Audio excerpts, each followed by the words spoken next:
Salam damai Tuhan kita Yesus Kristus selalu beserta kita.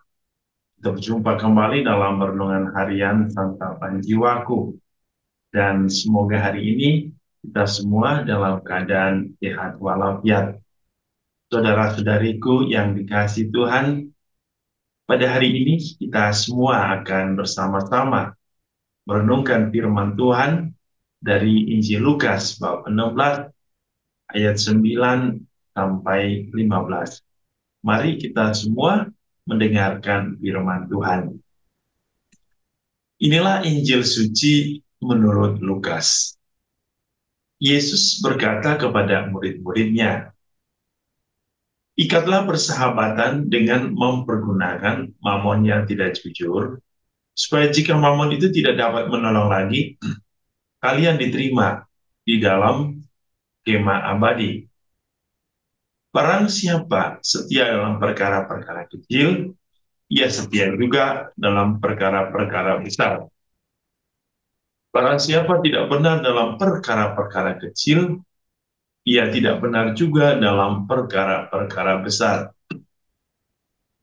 Jadi, jika kalian tidak setia mengurus mamon yang tidak jujur, siapakah yang akan mempercayakan harta sejati kepadamu? Seorang hamba tidak mungkin mengabdi dua tuan, karena jika demikian, ia akan membenci yang seorang dan mengasihi yang lain, atau ia akan setia kepada yang seorang dan tidak mengindahkan yang lain. Kalian tidak dapat mengabdi kepada Allah dan kepada Mammon." Semuanya itu didengar oleh orang-orang Farisi, hamba-hamba uang itu, dan mereka mencemoohkan Yesus. Maka Yesus berkata kepada mereka, "Kalian membenarkan diri di hadapan orang, tetapi Allah mengetahui hatimu. Sebab apa yang dikagumi manusia dibenci oleh Allah." Demikianlah sabda Tuhan. Terpujilah Kristus. Saudara-saudariku yang dikasihi Tuhan, dalam bacaan hari ini, penginjil Lukas kembali mengajak kita untuk menjadi orang beriman yang setia kepada Allah. Lukas mengatakan kita tidak mungkin mengabdi dua tuan. Di sini sesungguhnya Yesus ingin menggarisbawahi ketulusan dalam pengakuan iman kita, keteguhan kita dalam ketaatan kita, dan pengabdian kita kepada Allah dalam kesetiaan. Menjadi pengikut Tuhan dibutuhkan tentu sikap kesetiaan kepadanya. Kesetiaan untuk tidak mendua hati.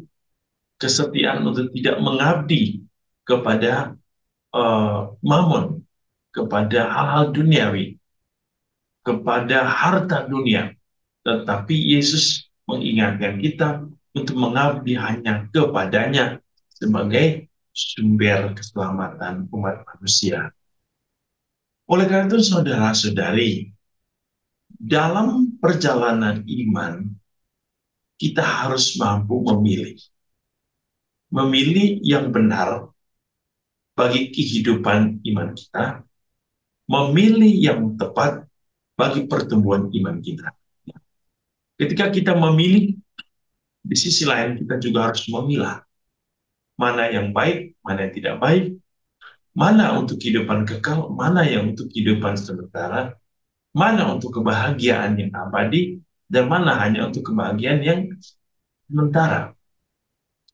Oleh karena itu, saudara-saudari, kita berhadapan dengan dunia yang sangat materialisme saat ini. Dunia yang sangat memegang satu pemahaman bahwa harta adalah sumber kebahagiaan. Di sini kita diajar oleh Tuhan Yesus bahwa harta terbesar dan terindah dalam hidup kita adalah Yesus sendiri.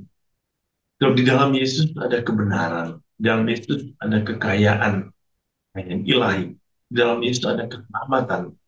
Oleh karena itu, tuntutan kita hari ini adalah menjadi orang beriman yang setia dalam seluruh tugas dan tanggung jawab kita. Ketika kita setia dalam hal-hal yang diberikan kepada kita dalam pelayanan dan tanggung jawab kita, kita akan semakin bertumbuh di dalam kesetiaan itu, dan kita akan terus setia untuk mengabdi kepada Allah yang mengutus kita. Semoga hari ini kita semua dikuduskan untuk senantiasa hanya mencintai Allah, mengasihi Allah, dan memandang Allah sebagai satu-satunya Allah kita. Dan semoga Allah menjadi sumber kebahagiaan dalam hidup kita dan menjadi harta yang terindah dalam kehidupan kita. Tuhan Yesus hari ini menguduskan kita, memberkati seluruh hidup dan karya serta pelayanan kita. Dalam nama Bapa dan Putra dan Roh Kudus. Amin.